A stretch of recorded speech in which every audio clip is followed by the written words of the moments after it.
I told my daughter I refused to attend her wedding if her biological father is there, and now she's accusing me of holding on to the past even though she has no idea of the trauma he put me through.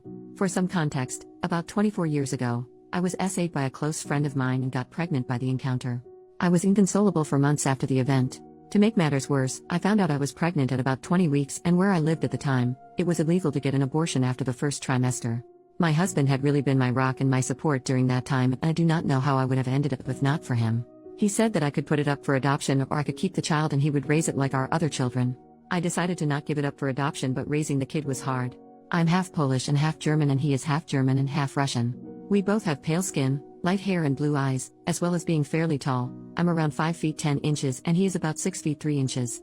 However, our daughter Luna is about 5 feet 3 inches, has dark hair and a brown complexion like her biological father. I often heard snide remarks about me being an unfaithful wife because it was obvious that she was not my husband's child. It was especially hard for me when Luna was young because she looked so much like her dad. My husband took care of my daughter most of the time since I had bad flashbacks whenever I saw her face from when I was assaulted. As she grew up, it died down a bit, but I would still get these horrible panic attacks when I saw her wearing boys' clothes and short hair. Since I was prone to having panic attacks, Luna ended up being closer to my husband than she was to me. Also, she often ended up getting a little more than her siblings from my husband as some sort of compensation because of me. We never told her that she was the product of SA because I was too ashamed and my husband did not want her feeling different from her siblings. I often told her that me and her biological father got into an altercation and never spoke to one another ever again. About 2 years ago, she got one of those DNA test items and found out she had a relative in the system. This said relative got Luna in touch with her bio dad and they started talking despite my protests. He apparently wanted to speak to me about something he wanted to tell me, so Luna attempted to persuade me to speak with him. I made her aware that me and her father shouldn't ever be in the same room together. Now Luna is getting married to a lovely young man, and she is having a pretty decently sized wedding. The original plan was to have my husband walk her down the aisle, but he had gotten into a bad accident leaving him in a wheelchair until his legs are strong enough to support his weight again. However, this is not her idea of a picture-perfect wedding day, so she invited her biological father to have the honor of being the bride's father. Her wedding invitation not only invited my raised, but she totally disrespected the man who raised her. Although I or a bridesmaid could have pushed him down the aisle, she thinks it would not fit the vibe of the wedding. My husband looked so shocked and upset that she would even think of this, but I was furious. I have a visceral hate for that man and I let her know that I would not be anywhere near him. She told me that this is what she wants and there's no changing her mind, so I told her I will not be attending if he's there. She got upset and told me that I shouldn't hang on to the past, but I laid it into her that she doesn't know what happened between me and her biological father, so she shouldn't stick her nose where it doesn't belong. Though I feel terrible about what I said and how I said it, and I can't be blamed for her being born or not knowing what happened since I never told her, I still feel as though my wishes should be respected if I say I don't want to be in the same room as someone. I'm now okay with her contacting her father, I just do not want anything to do with him. Also, it's rude to replace your father with another man who you've barely known for 2 years because of something he couldn't control. Can anyone offer me a perspective that I am not catching? Has anyone ever dealt with this, and if so, how? Second post, before I get started on the update, I have a few things I want to address. A lot of people have questioned me on why I did not tell my daughter that she was a product of SA.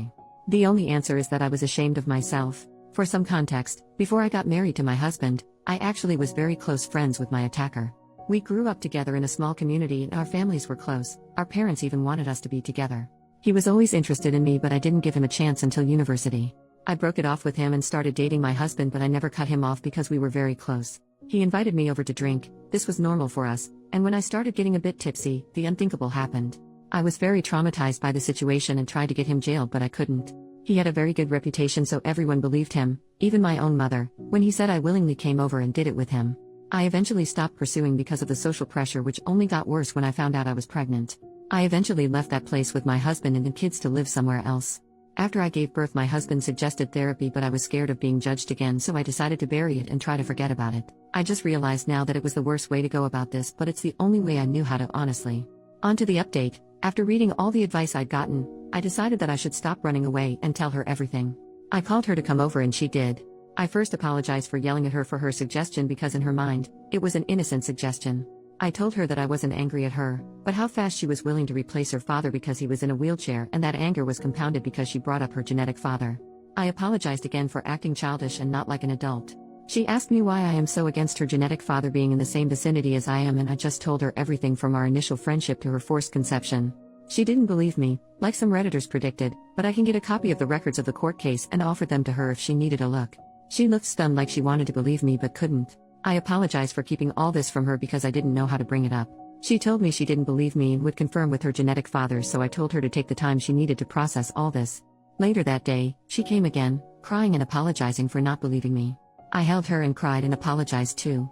It was kind of therapeutic. We had a long chat and I did feel closer to her. When we were done, she said she wanted to take me out to a surprise to help me feel better in a couple of days, which I happily agreed to. I went to see her yesterday in this little restaurant with a patio that had a private pay-for-use area for a maximum of 4 people. As she ran up to me and gave me a hug, she led me to the patio, where her biological father stood. She told me he was here to apologize and start my healing journey. I just wanted to leave, but he grabbed my hand and all those memories I tried to repress just came back out. I started having a panic attack and lost balance, to which he tried to help me keep my balance, which worsened everything. I honestly don't remember how I left, but I ended up in my car just sobbing.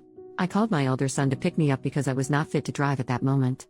Today, my daughter called me upset that I ruined her surprise, but I was extremely upset with her. I asked her why she did that when she knows everything that happened between me and him, and she tried to use the excuse of my healing journey, but I wasn't having it. She admitted that she wanted me to get used to him because he's gonna be walking her down the aisle along with my husband and doing the daddy-daughter dance. I told her that while I loved her and respect her decision to be with him, I'm not willing to be anywhere he is. She started complaining about how she wants all her family to be there, and I'm still not forgiving, but I hung up the phone. My husband is aware of everything and stands by me of not going to her wedding, but I don't want this.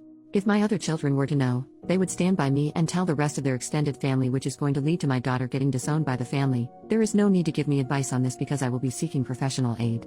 Anyways, one good thing to come out of this is that I'm finally confident enough to seek therapy. Thank you for listening to my venting, and for commenting on my last post. Happy holidays. I hope you enjoy it with those who you love. Third post. Hello everyone, it has been a while since I last posted on this website. I have a few new updates for everyone that has been asking me. I apologize for not getting to everyone in my direct messages, but I really appreciate everyone sending me support through those tough times. I would like to share some good news before going on about what happened with my daughter. My husband is able to walk again, albeit with a cane, but it is progress. We have been going to physical therapy to help strengthen his legs after his accident. It's good to see him happy and walking again. I've also been to therapy and met this wonderful and sweet therapist. My therapist is so patient and kind. Since my husband and I started together a few weeks ago, she has been extremely helpful. Bless her soul and all those who recommended therapy. I would have missed out on such an experience, so my thanks go out to all of you. Like most of you advised, my therapist also advised me to tell my other children about what went on between my youngest. For reference, I have 3 other children, 30M, 27F, 27M. My eldest boy is the only one that had a slight idea of what happened, but the other 2 were left unaware. I was quite scared and anxious to tell them what happened, especially because my mother and other family members initially reacted negatively. I invited them over around 2 weeks ago for a family dinner and told them everything that happened with the conception of my youngest to what happened recently. They were all silent and stared at me, so I became a little nervous until my daughter started crying. It was so upsetting for her, and my 2 sons were pissed off at my youngest and her father. They asked why I didn't tell them earlier, and I told them I was just scared of how they could have reacted. My husband took them out of the dining room to talk while my eldest daughter just cried together. When my boys and husband came back, they apologized for leaving early and left. My eldest daughter wanted to spend the night with me, but early in the morning, she left with her brothers to do whatever. I didn't hear anything from them until last Wednesday. I was on Facebook when I saw my elder daughter's post calling out my younger daughter for not only ignoring the man who raised her but siding with her mother's assaulter and re-traumatizing her. My boys made similar posts as well, dragging her name through the mud. I had so many direct messages, but I didn't want anything to do with them, so I deleted the app off my phone. Since I don't like people knowing about my personal life, I asked my kids to take down the posts. They said they did, but I haven't re-downloaded the app to find out. My youngest would-have-been husband came to my house with his mother to apologize. He told me he broke off the engagement because he couldn't be with someone who treated their parents like that. His mother let me know how disgusted she was with my daughter's actions, and someone like that would never be a part of her family. I was honestly stunned by all the support I have received. It's one thing to receive support online, but receiving support in real life was surreal for me. I'm a bit disappointed because I wanted my daughter's former fiancé to join the family, as he is a lovely and sweet boy, but he has boundaries in a relationship that my daughter unfortunately crossed. As for my youngest, she is furious with me. She sent me a nasty voicemail saying that I ruined her life. Her friends and fiancé basically cut her off. Needless to say, I felt terribly sorry because I had attempted to avoid this situation at all costs. I went through what she is experiencing, and I know exactly what it feels like. I told my therapist about this, and she told me that the difference is that while I was the victim, my daughter brought it on herself. My therapist is probably right, but I can't stop this feeling of dread. I tried to call my daughter, but once I heard her father on the line, I hung up. He took it upon himself to let me know that my daughter is depressed because of my actions. I feel terrible for treating my daughter like this. My husband says that I should focus on myself, and I'm trying to, but I just can't stop worrying. I don't think that my daughter is safe when she's with her biological father. This is all that's going on in my life right now for all those asking. Thanks for listening to me and thanks for the advice again. I really appreciate everything.